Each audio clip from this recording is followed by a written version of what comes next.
حضرت جندب بن سفیان رضی اللہ تعالی عنہ روایت کرتے ہیں کہ آپ صلی اللہ علیہ وسلم بیمار ہوئے تو 2 یا 3 راتیں نہ اٹھ سکے، تو ایک عورت آئی، اس نے آپ صلی اللہ علیہ وسلم سے کہا، اے محمد، میرا خیال ہے کہ تیرے شیطان نے تجھے چھوڑ دیا ہے، میں 2 یا 3 راتوں سے اسے نہیں دیکھ رہی۔ تو اللہ تبارک و تعالی نے سورۃ الضحیٰ نازل فرمائی، والضحیٰ، دن کی روشنی کی قسم، واللیل اذا سجا، اور رات کی جب ٹھہر جائے، ما ودعک ربک وما قلی، آپ کے رب نے آپ کو چھوڑا بھی نہیں اور نہ ہی آپ سے بیزار ہوا۔ سرکار دو عالم صلی اللہ علیہ وسلم مکہ میں تھے، تو بیماری کی وجہ سے 2-3 دن تہجد کے لیے نہ اٹھ سکے، تو ام جمیل ابو لہب کی بیوی ہیں، عورہ نام ہے، اس نے جب دیکھا آپ صلی اللہ علیہ وسلم راتوں کو نہیں اٹھ رہے،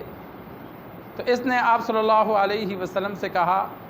جبرائیل امین کے بارے میں کہ تیرے پاس جو تیرا شیطان دوست آتا تھا لگتا ہے وہ نہیں آ رہا، تجھے چھوڑ گیا ہے۔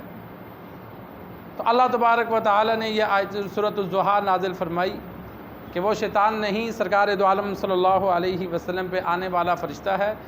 لیکن وہ اللہ کی جانب سے آتا ہے، تو اللہ نے آپ صلی اللہ علیہ وسلم کو چھوڑا بھی نہیں ہے، نہ ہی آپ صلی اللہ علیہ وسلم سے رب ناراض ہوا ہے۔ یہ ابو لہب کی بیوی تھی، آپ صلی اللہ علیہ وسلم کو ستاتی تھی۔ ابو لہب اور ان دونوں کا انجام بہت برا ہوا، دونوں بدبخت ٹھہرے، دونوں کفر کی حالت میں مرے۔ سورۃ اللہب اللہ نے ان کے لیے نازل فرمائی، جس کے لیے اللہ تبارک و تعالی اپنا کلام نازل کر دے، یا آپ صلی اللہ علیہ وسلم جس کے لیے بد دعا کر دیں یا برے الفاظ کہہ دیں، تو یہ علامت ہوتی تھی کہ ان کو اللہ اب ایمان کی توفیق نہیں دے گا۔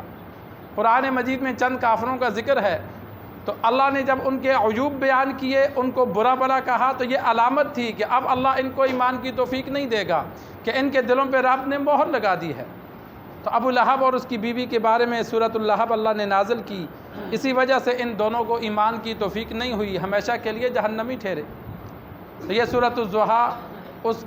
عورت کا مذاق اڑانے پر اللہ تبارک و تعالی نے نازل فرمائی، اور آپ صلی اللہ علیہ وسلم سے اللہ نے وعدہ فرمایا، وَلَلْآخِرَةُ خَيْرٌ لَكَ مِنَ الْأُولَىٰ، کہ آپ کا ہر اگلا دن پچھلے والے دن سے بہتر ہوگا۔ ایک علماء نے یہ مطلب بیان کیا کہ آخرت تو آپ صلی اللہ علیہ وسلم کی سب سے بہتر ہے، کہ خالق کے بعد مخلوق میں سب سے افضل ہیں، اور ایک علماء نے یہ مطلب بیان کیا کہ آپ کی زندگی کو دن بدن اللہ عروج بخشے گا، آپ پیچھے زوال کی طرف نہیں آئیں گے۔ مکہ سے آپ صلی اللہ علیہ وسلم پر یہ اللہ نے آیت نازل فرمائی، پھر مدینہ آئے، پھر مدینہ سے اللہ نے فتوحات دیں، وہی مکہ جہاں سے چھپ کر گئے تھے، اللہ نے آپ صلی اللہ علیہ وسلم کو اسی پر فاتح بنا کر داخل فرمایا، کہ آپ کا اگلا دن ہر پچھلے دن سے اللہ بہتر بناتا جائے گا، کہ دن بدن اللہ آپ کو عروج بخشے گا۔